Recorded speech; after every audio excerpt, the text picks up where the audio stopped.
Hello everyone, and thank you for watching. This is Hadrian. Let's play some more of the Long Dark in our Against All Odds campaign. This is a voiceover episode for the Against All Odds series. If you don't know what that means, go back and watch the Christmas episode. That's episode 38, and I'll fill you in the very beginning, or somewhere near the very beginning, I promise. So anyway, we are finishing up. We're going to hit 2 milestones very quickly here. We're finishing up our bear pelt. Or not, I'm sorry, not our bear pelt. We're using our 2 bear pelts to finish up our bearskin bedroll, which is heavy and smelly and warm, and it's a mix of good and bad. But we just finished it, as you can see. It's 6.6 pounds compared to the 2.2 pounds of our old bedroll. So that is just atrocious in its heaviness. We've also realized that our can opener there is at 9% condition, which is not good. So now just thinking in terms of everything that we can drop, because it's time to head out to Pleasant Valley at long last. The other milestone that we're going to hit very, very soon. Oh yeah, let's take a second to figure out where the bedroll can go. We're trying to put the old bedroll back because we don't need it anymore, and I was trying to put it right back where I found it, which was stashed in next to that locker, but the game won't let me place it there. So this is me fiddling around trying to find the right spot. The other milestone is we are about to clear 40 days survived. Now, as a matter of fact, I think we've already done it. I think we did it. Yeah, there it is, 40 days. We did it while we were finishing the... we were actually getting 2 achievements at once. We were getting the bearskin bedroll and hitting 40 days survived all at once, because right before we finished the bedroll, I think we had a couple of hours left to go. So that's exciting. We've hit the 40-day mark as of episode 39. Is that where we are, I think? I'm going to cheat and look at my schedule, because I can do that while I'm doing a voiceover episode, and it's great. I love it. Yes, we're in episode 39. Back in the Coastal House, taking a second to really think about what we need to carry with us. So there's a hatchet.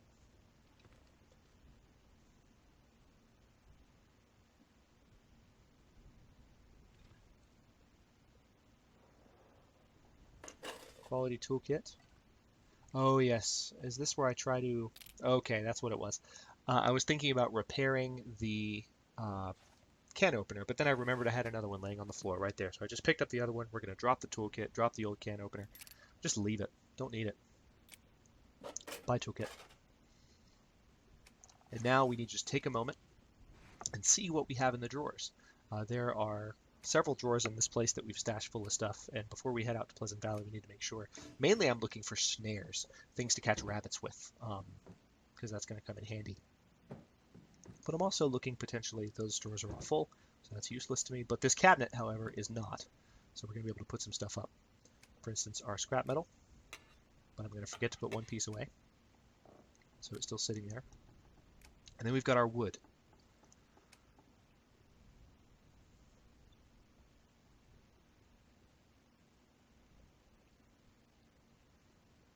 Those cardboard matches actually take up a little bit of weight too when you let them sit around. So just trying to ease my burden before I head off to a new area.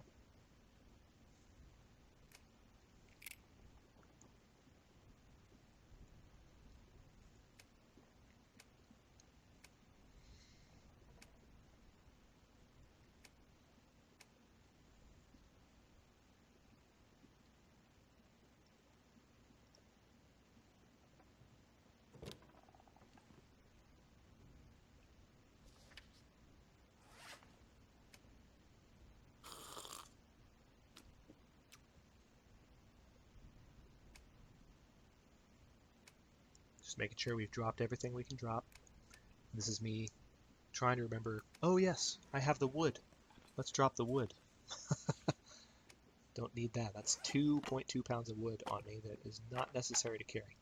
Then I've got some scrap metal that I'll probably go put back in the drawer right now. Or put back in the cabinet, rather. There it is. So now, I think it's time, if I can make up my bloody mind, we're going to go set out to Pleasant Valley. And I'm excited about visiting Pleasant Valley because we haven't been there yet at all. We've seen the location, we know how to get there, but there hasn't been any kind of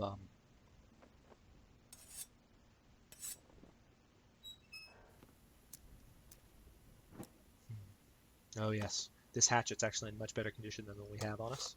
So we're going to drop the old hatchet, kind of like we did with the can opener. But anyway, Pleasant Valley is a big zone with some big houses, and I'm just looking forward to exploring that entire area because it's just there's a lot of stuff. One of the issues we're facing at the moment is we're almost out of food. We used up the very last of our food to feed ourselves and give us some energy while we were building that bearskin bedroll. So now, as you can see, we've got a couple of cans of dog food, and you know my policy on dog food. It's a last minute kind of thing, or it's a last resort kind of thing, rather. But I'm going to go ahead and eat it because I don't have a choice. It is 500 calories, which is pretty nice.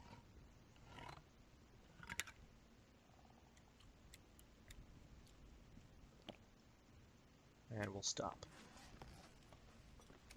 Now we just need to rest for a bit because we are unfortunately a little tired. So we're going to rest until the middle of the night, wake up, you know the drill, drink some water, maybe have a quick snack, I don't know. We can't really afford to snack on anything. Survive for 40 days and 12 minutes, or 12 hours rather.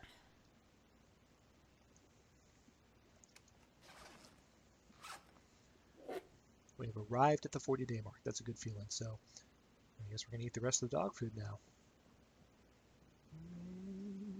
Maybe not. Okay.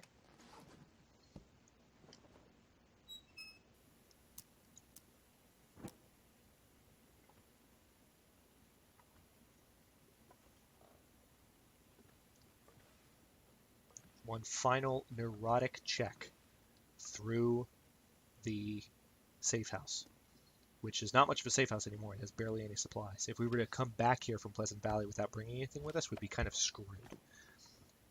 We really are kind of leaving Coastal Highway behind, much like we left Mystery Lake behind. And when the game gets really interesting is when there's nothing left. And you have no choice but to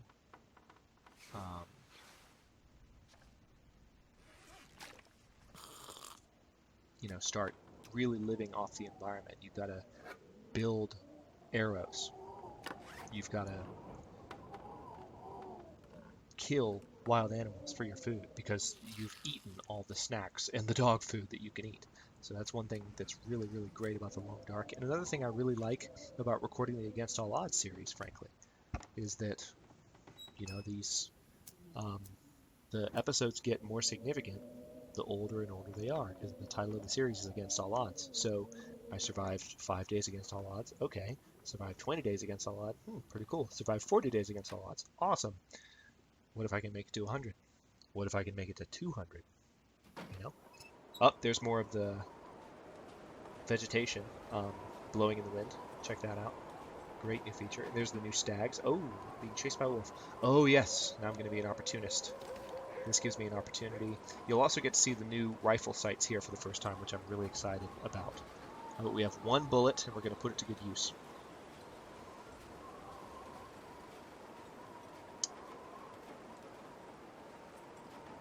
This wolf has just brought this deer down. And we're actually not even going to go for the wolf that got the deer, because that wolf's over there. But there's two other wolves. One there and one there. So it's like, holy crap. And one is going to run away and actually go eat deer with the other one. Or no, he's going to just run. Never mind. I thought he was eating deer with the other one. But this one is going to come at us. And we're going to kill him. That was just a nice, clean, lined up shot thanks to the new sights. I really was confident in what I was shooting at. I love it. Like, the new sights are going to change the shooting game in the Long Dark for me. Alright, so we got some wolf meat. We're going to go back inside. Before we leave for Pleasant Valley, we've got to cook this wolf meat. It's really important. See, there's those sights. God, that's so cool. Look at that. It's so much better. You can really tell what you're going to hit when you aim that up, when you line that up on what you're aiming at. They look like real iron sights. It's great.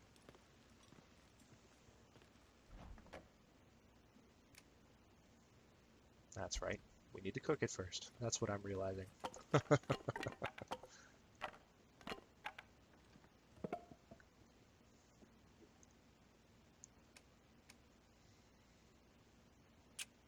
Okay, now this is interesting. I haven't done this too often. We don't have any accelerant left, so I'm actually starting this fire with a fire striker and some wood and I think a tinder plug, and hoping that the fire will start, which it does. Or does it? Sorry, spoilers. There it goes. When you hear that happy crackle, that's how you usually know that you've started the fire before the meter's filled all the way up. So now we're going to add a whole bunch of wood to this fire so we can cook and also get some water as well. So we really are getting ready to set out. We were lucky to see that wolf and have a chance to kill it, because having this meat is what kind of prevents us from, well, really, I'm making it more complicated than it is. We didn't have any food, so we're about to go to a whole new location and be like, okay, well, there better be food on the other side. And there definitely is food on the other side, but you never quite want to do that.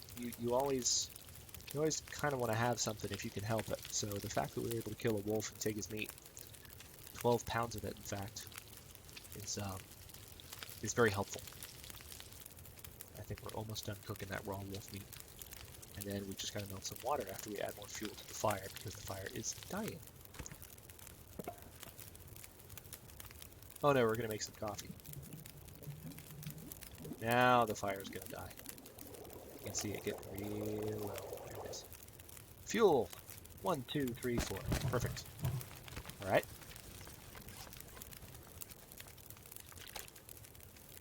Alright, 700 calorie wolf meat. Okay, there it is. I remember commenting in a previous episode that wolf meat wasn't 700 calories like it was supposed to be, and I was surprised, but it must have just been the particular piece that I was eating, because that wolf meat was fine. Just going to do a half gallon of water, melt it.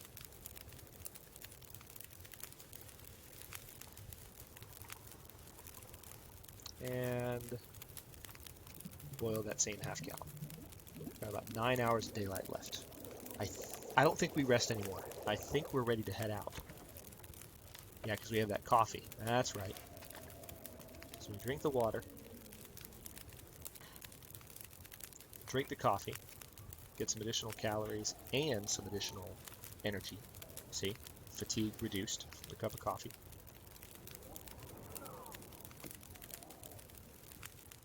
Pleasant Valley, here we come. Right back where we didn't start from. See, I almost started singing that when I was recording, and now doing the voiceover has given me the opportunity to actually sing it and annoy you guys that much more. You're welcome. So this is interesting too. Notice how bright and blinding the snow is. This feels like a graphical change to me, or maybe it's just that we haven't been outside when it's this bright, but you're about to see why. I mean, it's just really, really bright white snow at the moment, because everywhere you look, clear sky, bright sun, just nothing stopping it. So really, really blindingly bright, blindingly bright snow. And we're going to head up this road to Pleasant Valley. And little do I know I'm about to go the exact wrong direction that I need to go. But don't worry, I figure it out and I fix it. Little does our hero know that she is about to wander down a dark and ominous path towards certain death, lest she realize her mistake and correct the error of her ways. I don't know. This is why I should never be a professional narrator. Just let me do Let's Plays, I'm happy.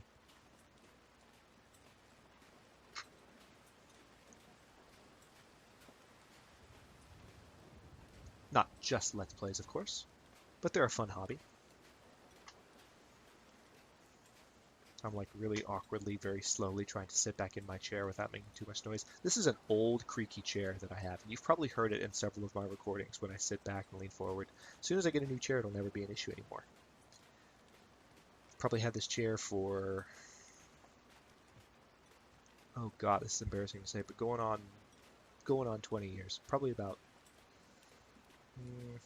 I would say 16 or 17 years. I've had it for too long. All right, so this is the moment where I'm walking towards what I thought was the way to Pleasant Valley, and not really. But I'm in for a surprise that will very quickly make me realize, even if I am, they'll very quickly make me realize that even if I am going the right way, it's not the way I want to continue to walk.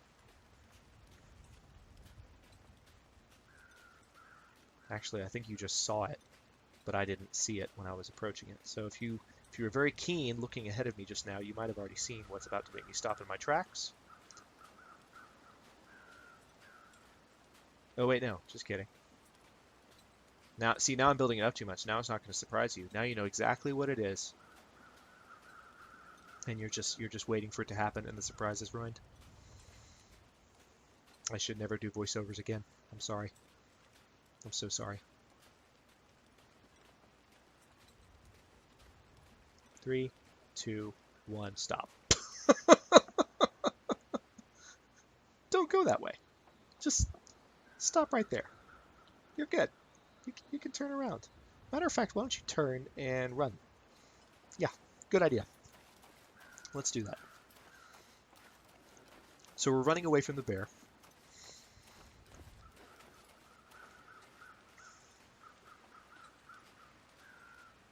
But I can sneak up this pathway right here. Well, it's not a pathway. It's just I can sneak up this hillside, and it will put me up on the path I need to be on. I'm kind of one slope down. Just one tiny little slope down from where I need to be. Now watch me walk straight up into the face of another bear. That's what would be the most fun. Wouldn't it? I mean, just bear after bear. Or maybe like a wolf and a bear. Or a wolf and 2 bears. I don't know. That would at least be a fun way to go out. You'd be like, that would give everyone who's watched this series for a while this really strong sense of resignation. Like, well, it was a wolf and 2 bears. He survived for so many days against all odds. But you know what? That's a fair end. Wolf and 2 bears. Oh, rifle round. Isn't that cute? The irony is delicious. As soon as I put my gun down, which if you didn't notice, since I shot my last bullet, I definitely left my gun at the safe house. Because, I can't carry that much right now. And I'm glad I did it too, because some of the stuff I'm going to find soon, I'm going to start loading myself down. And, well,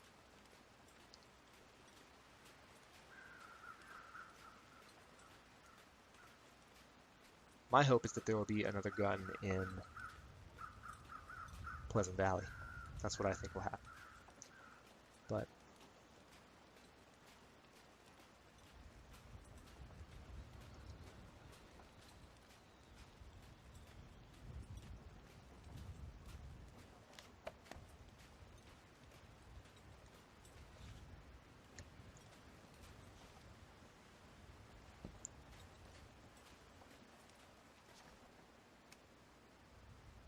I wonder if it's coincidence that every single time you open up the menu in the long dark. Oh, yeah, check this out. Check this out. This is the new summary log page. God, I wish I could rewind right now and re-voice over that. It's okay. But, I mean, hopefully you were looking at it. It's a really cool new feature. I will show it again in future episodes, of course, knowing that this happened with this episode. I'll definitely go back in with a properly voiced, not muted episode. And I'll do that. I'll show you more about the stat book. But what I was saying is, I wonder if it's coincidence, or if one of the developers just has a sick sense of humor that every single time you open up the menu, you're pointing right at your character's crotch. I'm not trying to be inappropriate. Like, I mean, it's just a fact. Every single time you open up the window, you've got the little naked diagram of your male or female character. It doesn't matter which gender they are. They're clearly nude. And your menu opens and your mouse is right there in the middle. Okay, so we're going to kind of stop for a second and peek into this hut, because the hut might have, what I'm hoping it has is a storm lantern. We're actually kind of low on lantern fuel at the moment, and we're about to walk through a mine. So if there's one thing you don't want to happen is be out of light when you're walking through a mine.